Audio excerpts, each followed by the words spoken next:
जैसे कई व्यक्ति दुखी हो जाते हैं अपने प्रारब्ध के पापों से, संकट के ऊपर संकट, संकट के ऊपर संकट आ रहा है, तो वो क्या दुखी होकर के क्या धारणा करते हैं, हे भगवान आत्महत्या कर लो। इसके विषय में परमेश्वर अपनी वाणी में कहते हैं, इस देही को और देवता लोचे तू नर क्यों उकलाता। इस मनुष्य शरीर को तो देवता भी तरस रहे हैं जो तुझे प्राप्त हुआ है, और तू इससे क्यों उकलाता है, यानी इससे क्यों छक लिया।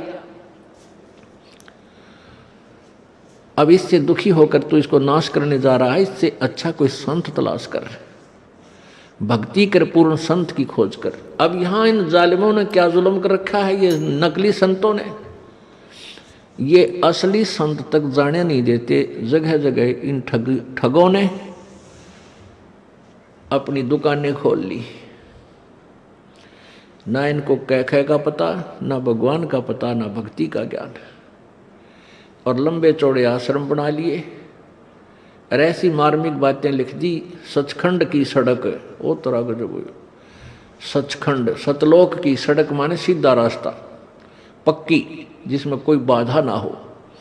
तो श्रद्धालु तो फिर जाएगा भाई, जिसको रोग है, जिसको चाह है परमात्मा की, वहां जा फंसे नकलियां के पास।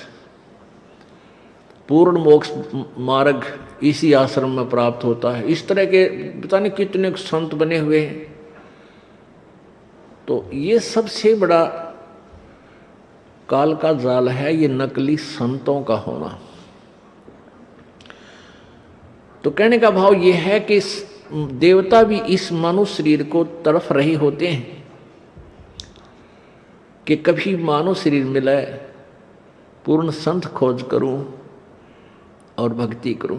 अधिक जानकारी के लिए डाउनलोड करें संत रामपाल जी महाराज ऐप व सब्सक्राइब करें संत रामपाल जी महाराज यूट्यूब चैनल।